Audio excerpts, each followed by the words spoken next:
Madam जी बुरा मत मानिएगा, लगता है कि सवाल आप पहले ही सोच लिए थे।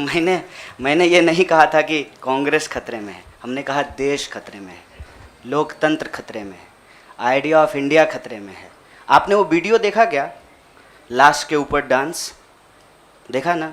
दिल पसीज गया होगा आपका। आपको नहीं लगा कि मैं इसके लिए कुछ कर पाऊँ, कुछ भी कर जाऊँ जो मैं कर सकती हूँ। आप जब सुनती होंगी कि बलात्कार हो गया है किसी महिला के साथ, आपका गुस्से से जो है ना पूरा शरीर कांप जाता होगा। देश खतरे में है। पार्टियां तो बनती रहेंगी, पार्टियों की कोई कमी है क्या? हर शाम पार्टी होती है इस देश में। पार्टी नहीं बचाना है, देश बचाना है। और देश बचाने की मुहिम में जो पार्टी रहेगी वो पार्टी भी बचेगी। और मुझे इस बात को कहने में कोई दो राय नहीं है। मैंने जितना इतिहास पढ़ा है अभी तक का एनसीईआरटी में जो लिखा हुआ है, अब अगले बार 2024 में क्या लिखा जाएगा नहीं पता। उसमें तो यही है कि देश को आज़ादी जो है वो महात्मा गांधी ने, सुभाष चंद्र बोस ने, सरदार वल्लभ भाई पटेल ने, क्या भाई हार्दिक, इन लोगों ने ही दिलाया ना। यही लोग लड़े थे। जो माफ़ी मांगे वो बीड़ हो गए। आप सोचिएगा इसको।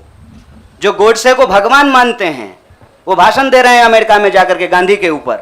हमारे गांव में एक गाना आता था, गांधी जी के भजन करे गांधी के हत्यारा।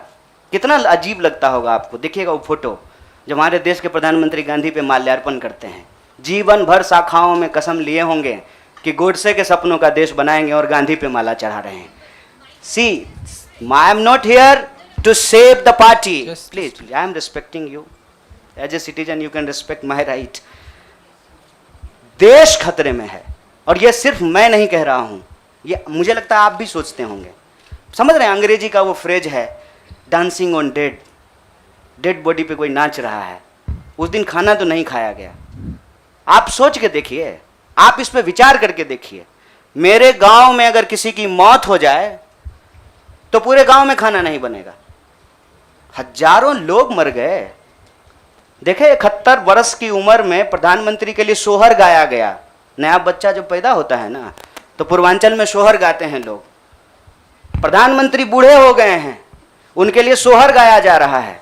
तब जब अभी तुरंत लाखों लोगों की जान चली गई, ऑक्सीजन नहीं मिल रहा था, अस्पताल में बेड नहीं मिल रहे थे।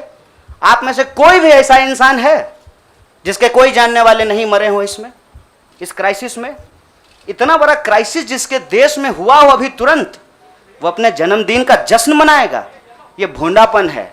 इस संस्कृति को बचाने की जरूरत है। और इस संस्कृति को बचाने के लिए मुझे लगता है कि कांग्रेस पार्टी में क्षमता मौजूद है। लोगों को ये बात पसंद हो या ना पसंद हो, हकीकत ये है कि पार्लियामेंट में सबसे बड़ी पार्टी कांग्रेस पार्टी है।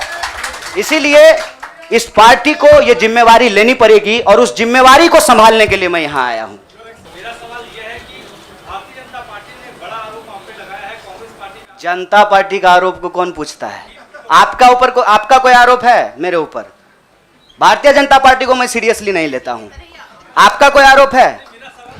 आप सवाल पूछिए। दुबे भाई, हाँ, आपका सवाल है, न्यूज नेशन से हैं। एक और सवाल उसी में जुड़ा हुआ है ना। अच्छा, बारी आप 2 लोगों ने ज्वाइन किया है, आपने और जिग्नेश जी ने। नहीं, और लोगों ने किया है, नाम बताएंगे। मेरा सवाल आपसे यह है कि तमाम जो कांग्रेस के और युवा नेता है वो छोड़ के चले गए, तो क्या माना जाए कि आप जितने भी लोग आप लोगों ने ज्वाइन किया है, ये राहुल गांधी की नई टीम होगी, राहुल गांधी की सियासी जो नाव है उसको पार लगाने का काम करेगी? देखिए, मैं यही कह रहा हूँ, हमारे देश के लोगों के पॉलिटिकल इमेजिनेशन को कुछ हो गया है। अभी क्या हो गया है मुझे समझ में नहीं आ रहा है। हमने आपके सवाल को अपने आप लेते हुए हमने अपने पूरे वक्तव्य को रखा। हमने कहीं भी कहा कि हम कोई टीम बना रहे हैं। बीसीसीआई थोड़ी है सर, मतलब टीम बना रहे हैं। मैं कह रहा हूं कि भारत की परंपरा, चिंतन परंपरा, सोच, जिस पे आपको गर्व होता है भारतीय होने के चलते, उस परंपरा को समेटने का, उसको आगे बढ़ाने का काम देश की सबसे पुरानी पार्टी कांग्रेस पार्टी ने किया है। उस पार्टी के पास एक ऐतिहासिक जिम्मेवारी है। और इस देश का नागरिक होने के चलते, साथी जिग्नेश ने कहा, यह हमारी भी ऐतिहासिक जिम्मेवारी है कि कल को जब इतिहास लिखा जाएगा तो हमसे भी पूछा जाएगा, दुबे भाई आपसे भी पूछा जाएगा कि जब यह तमाशा हो रहा था तो हम क्या कर रहे थे। हमने वो कहानी सुनी है बचपन में, आपने भी सुना होगा। जंगल में आग लगी एक कोयल अपने चोंच में पानी भर करके जंगल की आग बुझाने की कोशिश कर रही थी। जंगल की आग नहीं बुझी, या बुझनी होगी बुझ जाएगी। कम से कम कोयल का वह ऐतिहासिक प्रयास जो है वो इतिहास याद रखेगा। और ये जो आप कह रहे हैं ना, डूबती हुई नाव, देखिए कभी कभी ना इंसान को भ्रम होता है, जैसे टिड्डे को भ्रम होता है कि वो अपने पांव से आसमान टिका रखा है। हमको ऐसा कोई भ्रम नहीं है। मेरे अकेले से कुछ नहीं होगा।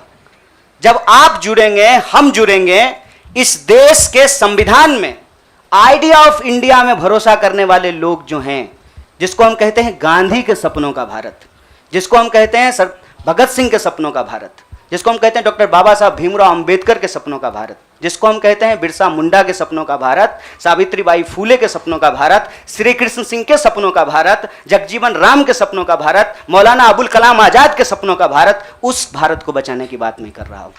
और सियासत, मैं बार बार कहता हूं, अगर सियासत सही होगी तो गलत लोग जो सत्ता पे काबिज हैं ना, मुझे भारत के लोगों पे बहुत भरोसा है।